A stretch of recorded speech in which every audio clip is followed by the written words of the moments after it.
Dia amal seolah-olah dia orang yang paling taat, padahal dia nggak salah di dalam amalnya tersebut. Dan dia nggak sadar dia salah. Tuh. Jadi ketika orang ini nggak belajar, bisakah dia beramal? Bisa, tapi kemungkinan besar amalnya ditolak. Lupa. Bisa dia ngamal, bisa, tapi kemungkinan besar amalan itu ditolak. Apa aja? Sholat, zakat, puasa. Lo nggak ngerti tata caranya? Gimana? Suruh bongkar mobil, bapak bukan montir. Dia bisa bongkar, nggak bisa pasang. Dimarahin sama punya mobil. Kok agama berani-beraninya ngamal tanpa ilmu? Kalau dunia aja mau begitu, agama kok berani-beraninya orang tuh bikin satu amalan tapi dia nggak ngerti caranya beramal. Loh, siapa gurunya? Nah, maka diceklah, cek kembali. Jangan merasa oh saya udah bisa. Kita cek kembali Pak, SD kita itu belajarnya seminggu berapa kali? Kuliah ya semester 1 toh. Kok ya dicek. Jangan merasa wis iso. Dicek kembali untuk menghisap diri kita sendiri gitu loh. Kenapa kita butuh dengan agama, bukan agama butuh sama kita. Soalnya mau mati. Kalau nggak bakalan mati nggak apa-apa. Kalau nggak pengen hidupnya tenang nggak apa-apa. Silahkan ambil deh suka-suka. Isma ista fa innaka mayyitun. Hidup deh suka-suka kamu. Nanti kamu jadi mayit. Ikmal masyita fa innaka majziyun bihi. Amal deh kamu suka-suka, nanti kan dibalas. Mau jahat kek, mau maling kek, mau jadi orang soleh, jadi orang maksiat, bodo amat Pak. Allah Ta'ala balas tuh kita sendiri. Cuma tugasnya agama ini ngingetin, makanya kayak betul. Kalau punya anak diajarin syariat dulu, jangan diajarin dunia dulu. Nanti makin tinggi jabatannya semakin ngerusak. Ini ngerusak. Bahaya. Kenapa orang-orang yang melakukan dosa? Karena nganggap enteng akhirat. Kenapa orang nggak mau belajar? Karena anggap agama itu enteng. Kenapa orang nggak mau belajar agama sungguh-sungguh? Kalau dunia sungguh-sungguh sampai kuliah S2 S jadi prof, terus ke penjara. Nggak nyinggung, saya nggak semerek nih. Nanti kena BPK sama KPK kan, kapok, kena audit ya kan? Iya Pak. Ini Pak. Tapi agama sok bisa. Padahal untuk membentengi perbuatan yang buruk agama ini. Bapak mau hidup tenang, belajarlah agama. Bapak ingin anak-anaknya jadi orang taat, belajarlah agama. Bapak pengen mati nanti anaknya mengalirkan jariah, belajarlah agama. Bapak pengen benar dicintai oleh Allah Ta'ala, maka belajarlah agama. Ini paling penting. Hari ini kalau orang merasa cukup qanaah dengan agama, rakus sama dunia. Mestinya dibalik tuh, rakus sama agama, qanaah sama duit mah kurang terus ya kan. Cari terus, kembat terus ya kan. Makan haram berbahaya. Gak diterima amalnya Pak. Yang sunnah gak diterima. Daging yang tumbuh dari perkara yang haram, neraka wajib buat dia. Ini kan itu. Loh, neraka itu apa? Nggak hadir juga di dunia. Hadir Pak. Rasa nerakanya itu hadir. Rasa nerakanya. Cobalah Bapak kasih makan uang haram dengan istri anak Bapak. Kalau nggak dia melakukan perkara yang haram juga, belakang Bapak selingkuh nanti. Makanya nggak bilang-bilang, kalau bilang-bilang kan ngamuk. Anak Bapak nggak sholat, tapi ngamuk-ngamuk. Oh, ngamuk-ngamuk. Kenapa kamu begini? Kenapa kamu begitu? Maksudnya ngecek diri sendiri loh. Kamu makanin apa tuh anak kamu? Jadi jangan asal duit, madu mata duitan. UUD untuk ujungnya duit. Kok ya UUT gitu loh. Ujung-ujungnya tahan. Nah kan gitu kan UUD dan UUT. Maka pentinglah kita belajar sholat yang benar, belajar akhlak yang benar, belajar akidah yang benar, belajar dari ulama yang benar. Jangan dari YouTube. YouTube itu sebagai perbandingan saja. Soalnya dia nggak bisa ditanya.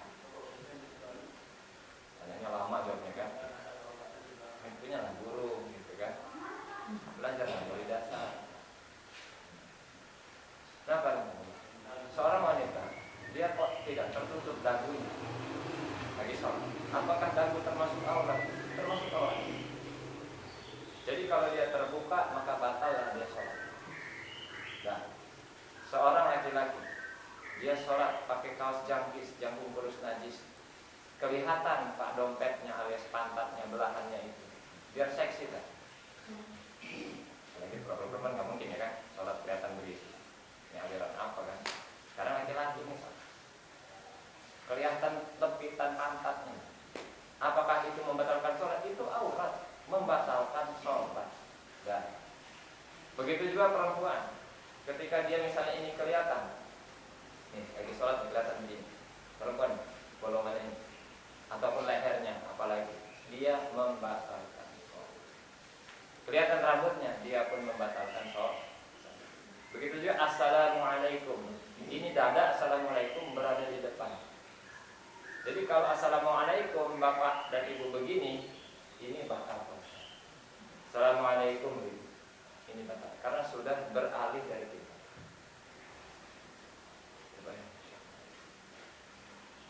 Nah, sekarang kita akan bahas masalah sujud sahwi. Sujud sahwi ini apa kegunaannya? Dia adalah menambal satu lubang yang terjadi di dalam sunnah-sunnah abad. Penyebabnya ada berapa? Penyebabnya ini sujud sahwi. Tempatnya dulu. Tempatnya kapan? Setelah tasyahud akhir tapi sebelum salam. Setelah tasyahud akhir sebelum salam. Nah. Terus kalau sudah salam gimana? Boleh asal dia karena lupa. Yang kedua, jedaknya itu tidak terlalu lama. Dia boleh sujud lagi, sujud sahwi 2 kali, terus langsung salam. Asal jedaknya tadi, jaraknya tadi tidak terlalu lama dengan salamnya. Kalau sudah terlalu lama, tidak boleh dia salam sujud sahwi. Nah, caranya bagaimana? Sebelum habis tahiyat akhir, bapak sujud, baca subhana man la yanamu wa la yashu. Subhana man la yanamu wa la yashu 3 kali. Habis itu duduk, sujud lagi, subhana man la yanamu wa la yashu. Dah, enggak usah baca tasyahud akhir lagi, enggak usah atahiyatu lagi, langsung salam. Assalamualaikum. Assalamualaikum. Ini. Nah terus, gimana kalau imam sujud sahwi? Apakah makmum wajib sujud sahwi? Padahal bukan salahnya dia, gitu kan? Makmum jadi wajib sujud sahwi dikarenakan kesalahan imam. Kalau dia nggak sujud sahwi, maka batal sholatnya makmum. Jadi jangan salah, itu bukan salah gua, kan? Jangan, untuk narang banget ini. Karena kita berjamaah dan kita jadi makmum, ikutlah selama dia tidak membatalkan sholatnya. Kalau sunnah abadnya tidak batal, tapi untuk nambah dari sujud sahwi. Nah, barakallahu. Terus penyebabnya apa? Yang pertama adalah dia meninggalkan tasyahud awal. Tasyahud awal tadi, yang rakaat kedua. Langsung berdiri. Misalnya imam atau kita sholat sendiri langsung berdiri. Ini jangan duduk lagi.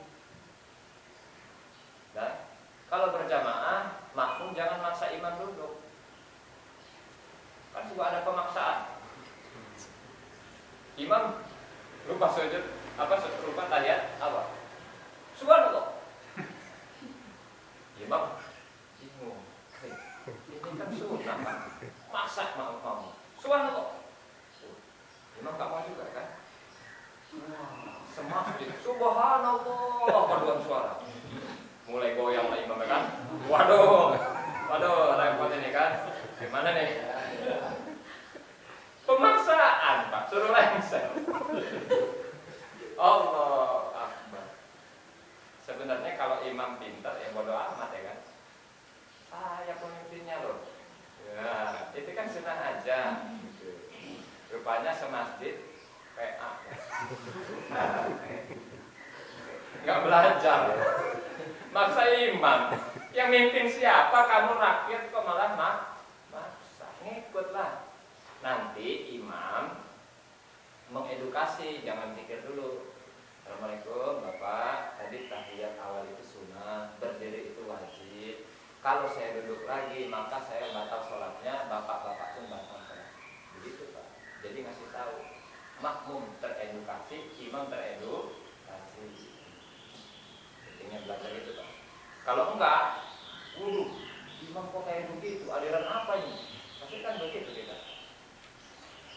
Berikutnya, rahimahullah. Sebabnya sujud sahwi lagi. Dia makan sedikit Pak, tapi lupa. Atau ngomong sedikit, lupa. Aduh, tapi nggak sengaja lupa. Ngomongnya sedikit. Nah dia sunnah sujud sahwi. Ataupun misal, Bapak dari berdiri langsung sujud. Ada kan sering lupa begitu? Dari berdiri langsung sujud. Oke. Ini. Perhatikan. Berdiri langsung sujud. Oh, akbar. Ingat nih. Waduh, belum ruku ya kan? Kalau jadi imam lebih ini dia. Ini dia berdiri dulu, jangan langsung Allahu Akbar, nggak boleh begitu Pak. Nggak boleh. Berdiri dulu dia Pak, berdiri langsung ruku dah. Nah karena nambah sujudnya jadi 3, dia nanti sebelum salam sujud sahwi. Tapi kasus kedua, kalau sholatnya sendirian, biasa laki-laki soleha. Di rumah. Maaf nih, bukan ngeledek, mentung. Untuk laki-laki soleha yang sering sholat di rumah, kok pas ingatnya sudah rokaat berikutnya tuh, saya kok belum ruku, baru ingat. Nanti pas rokaat yang terakhir, Bapak jangan salam dulu, tapi nambah 1 rokaat, oke? Sebelum salam baru sujud sahwi. Kepaham? Oke. Ya, nambah 1 rokaat. Karena tadi rokaat yang tadi tidak sah. Sudah. Berikutnya penyebabnya lagi. Lupa baca kunut. Nah, ketika lupa baca kunut baru ingat pas lagi sujud, aduh kok lupa kunut. Maka ketika lupa tadi, cara menambal tadi dengan tidak membaca kunut tadi adalah dengan sujud sahwi sebelum salam. Atau lagi tahiyat akhir malah baca Al-Fatihah. Ini juga sunnah untuk sujud sahwi. Ataupun bagi bapak-bapak yang bapak-bapak solehah yang suka sholat di rumah sendirian, ini ketika dia sholat lupa rokaat. Nah gitu kan? Ya kan? Gue banget kan? Gue banget. 2 apa 3 nih? 3 apa 4? Udah 4 aja beda. Biar cepet. Jangan Pak, waduh musyawarah sendiri. Musyawarah sendiri, mutus sendiri ya kan? Ayo kawan ini kasus. 2 apa 3 ambil 2, 3 apa 4 ambil 3. Habis itu sujud sahwi sebelum salam. Gitu ya. Nah, Ustaz. belum itu pertanyaan. Sabar. Belum ya, belum. Buru-buru ke dia. Maaf, Ustaz. Masuk benar saya. Maaf. Bolos ya.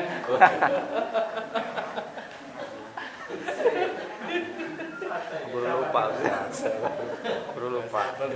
Terus terakhir nanti baru dulu kakak. S dan K berlaku kan. Lupa baca tahiyat akhir kan, Allahumma sholli ala sayyidina Muhammad gitu kan. Langsung salam. lupa wa ali Muhammad. Iya. Nah, tetap sah sholatnya, tapi habis itu sujud sahwi untuk nambah. Dan hari kemudian silahkan ada yang mau ditanya. Sekarang Pak. Nah, Ustaz, itu kan kita ikut imam yang tadi berjamaah. Imamnya salah. Salahnya apa nih? Ketika salah yang berdiri Langsung berdiri. Dari tapi tahiyat awal. itu sujud sahwi, tapi imamnya tidak sujud sahwi, apa makmumnya sujud sahwi sendiri? Oke. Satu pertanyaan. Ketika imam tidak tahiyat awal langsung berdiri, terus imam ternyata imamnya nggak belajar, langsung dia salah. Apa yang harus diperlakukan makmum? Apakah boleh makmum sujud sahwi? Boleh setelah salamnya imam. Setelah salamnya imam. Atau ikut salam sama imam, karena hukumnya tahiyat awal adalah sunnah. Jadi boleh dua kelakuan yang dia lakukan kebolehan. Imam suruh salam dulu, ya, baru dia sujud sahwi. Tapi kalau makmum, kesalahan dia yang dalam sunnah sab'ah tadi, dia nggak wajib sujud sahwi karena dia dalam makmum. Ada lagi Pak? Ya, ini mau saya tanyakan sama imam lagi.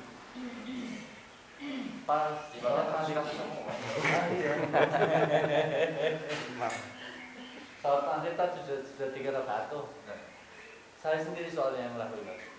Saya sebagai imam.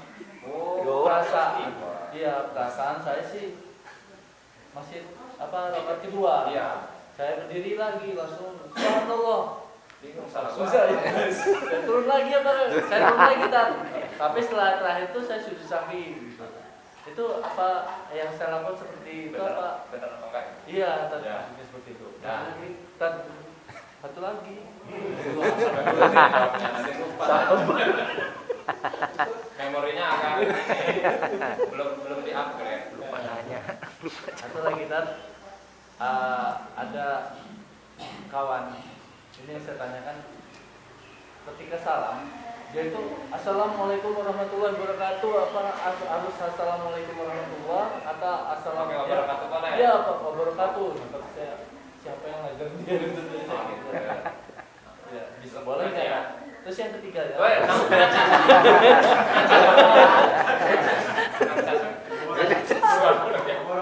Agak berantem.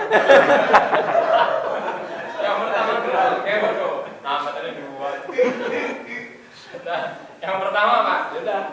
Nah, sholat maghrib, ya kan, lupa, disangkain 2 rakaat, ternyata sudah 3, berdiri Pak. Allahu Akbar, maghrib, subhanallah. Nah, tapi ingat loh, kalau subhanallah niat engkau batal loh maghrib. Kalau apa? Niatnya zikir. Kalau perempuan gini. Jangan gitu. Jangan. Gini Pak. Perempuan begitu, pakai ngeplek. Niatnya zikir, subhanallah. Nah, apakah yang harus dilakukan imam? Dia kalau ternyata 3, turun lagi, terus dia sujud sahwi, makmum pun ikut sujud sahwi. Yang kedua, pertanyaan yang kedua. Ketika salam, apakah assalamualaikum warahmatullahi ataukah assalamualaikum warahmatullahi wabarakatuh? Dua-duanya boleh. Karena yang wajibnya cuma assalamualaikum. Assalamualaikum ini dada berada di depan. Assalamualaikum warahmatullahi baru nengok. Atau assalamualaikum warahmatullahi wabarakatuh. Warahmatullahi wabarakatuh. Boleh. Nah, assalamualaikum saja paling minimal assalamualaikum boleh. Nggak nengok, nggak apa-apa. Karena kanan kiri musuh misalnya kan. Benar-benar boleh kan. Terus saja. Tetap sah soal. Itu Pak. Itu lagi tadi. Ya boleh. Apa ya? Aduh, lupa. Lupa kan. Lupa tuh tadi di yang lain dulu tadi. Belum ingat ya? Sudah. Oh iya. perkara tadi yang ketika lupa kunut, jangan kunut kan yang sunnah kan? Atau kalau apakah perlu sujud sahwi atau enggak? Kunut, tinggalin kunut. Iya. Oke, perlu sujud sahwi nggak? Iya. Dah. Tadi kata Ustaz kan perlu sujud sahwi. Kunut ini hukumnya sunnah di dalam mazhabnya Imam Syafi'i. Tapi dia termasuknya sunnah abad. Nah, sunnah abad ini kalau tertinggal dia disunahkan untuk sujud sahwi. Hukumnya tidak wajib, tapi kalau mau ditambah silakan sujud sahwi, nggak wajib. Sujud sahwinya sunnah, kunutnya sunnah. Sunnah lawan sunnah, maka ditambalnya dengan sujud sahwi. Nggak wajib.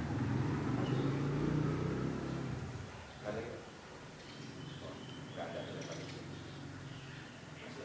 Masih pengen dengar? Kalau nggak pengen dengar, jadi kita tutup ya. Ustaz, Ulang lagi. Bagaimana? Diskusi. Diskusi. kan ini bukan artinya kan ada sesuatu.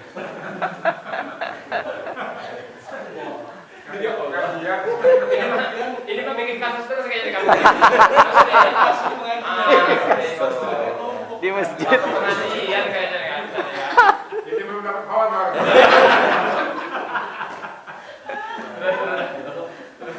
Tad, jadi nanya nih Tad. Ya dari tadi nanya kok. Ada 3 kali Tad, 4 kali Tad. Ketika tahiyat awal Tad, Saya apa? saya sebagai masbuk ya Tad. Saya kan ketinggalan tahiyat awal gitu. Terus Imam tahiyat awal. saya tahu udah masuk, saya masbuk ya. Setelah tahiyat akhir apakah posisi saya ikut tahiyat akhir kakinya atau duduk apa tuh tahiyat? Istiros atau duduk seperti biasa kan? Itu yang tahiyat awal. Duduk yang mana yang afdal? Yang abdul ini apa ikutin imam atau ikut seperti biasa tak? Ya. Dua-duanya boleh, yang afdal tapi duduk istiros. Kalau masalah duduk nggak apa-apa. Silahkan mau ikut imam tapi nanti berdiri lagi, jangan ikut salah. Jangan ikut berdiri. Nah, ini Pak, ini yang harus diperhatikan sebagai masbuk. Bapak masbuk, imam tahu sudah ruku. Nah, yang penting takbiratul ihram, niat bareng tuh ya, niatnya bareng ya, baru saya jelaskan. Niatnya bareng dengan takbiratul ihram, misalnya sholat fardu zuhri, makmuman, bareng bukan dengan takbir. Allahu Akbar. Imam sudah ruku, langsung ruku tanpa harus membaca Al-Fatihah. Gitu ya. Atau Bapak ngebacanya baru Alhamdulillahirabbil alamin, imam sudah ruku, Bapak ikut ruku tanpa harus menyelesaikan Al-Fatihah. Tapi rakaat berikutnya Bapak wajib menyelesaikan Al-Fatihah. Cuma rakaat yang ketinggalan itu saja. Gitu Pak ya. Tapi kalau imamnya udah Syami Allah liman hamid. Nah, enggak ada satu rakaat ya. Enggak ada satu rakaat. Seandainya di samping kita ada masbuk seperti itu, Ustaz, terus dia langsung takbir, langsung ruku, Imam enggak berdiri.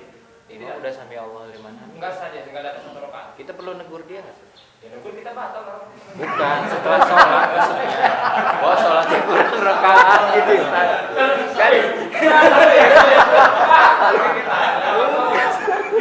Jadi jelasin dikit. Nanti Ada gawat. Pertanyaannya kan jelas. setelah dia selesai sholat, apa perlu kita mengingatkan? Iya. Kita beringatin, tadi kamu nggak dapat ruku sama dia. Oh iya. Enggak saya. Baru tahu tak? Betul. Ini debat lagi gitu kan? Malah kan debat, ini kan malah marah sama kita kan. Kalau dia agak waras, oh iya dah, tinggal nambah satu rakaat. Nambah satu rakaat. Untuk yang tadi yang dilanjutkan ke rakaat berikutnya, kalau sholat imam jahar itu gimana? Kita dapat apakah mau wajib baca Al-Fatihah? Begitu? Ketika imamnya sholatnya apa? Jahar, subuh, maghrib, isya. Ketika sholat jahar, ketika imam baca Al-Fatihah jahar pada rakaat pertama dan kedua, apakah makmum juga wajib membaca Al-Fatihah setelah imam tadi? Tetap wajib bagi mazhabnya Imam Syafi'i. Wajib apa ya? Ini.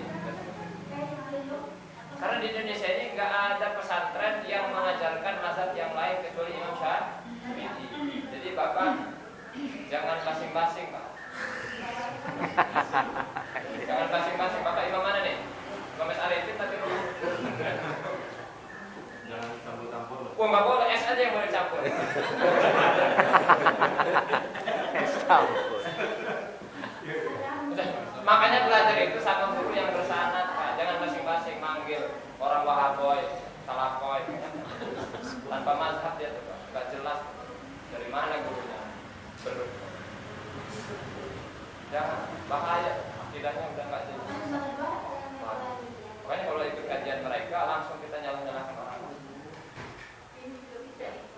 Yang modelnya bidah-bidah. Ar-Rahmanu 'ala arsy istawa Pak. Allah bersemayam di arsy.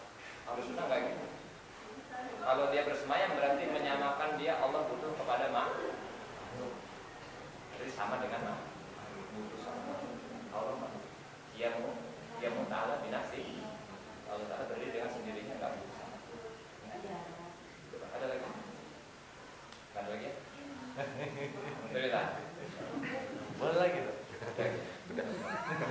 Durasi. Mari Allah mudah-mudahan Pak, apa yang kita dengarin ini nanti kita sampaikan kepada anak didik kita supaya benar sholatnya.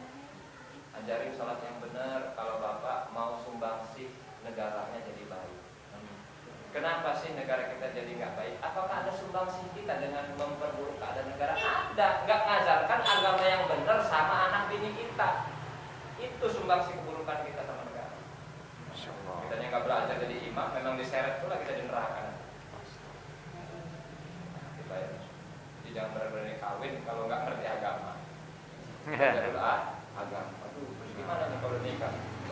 Ya belajar dari coba ini kalau udah takut. Kalau cari bebek kan, barang baru. Subhanallah wa bihamdihi. Subhanallah wa bihamdihi. Asyhadu an la ilaha illa anta astaghfiruka wa atubu ilaik. Assalamualaikum warahmatullahi wabarakatuh.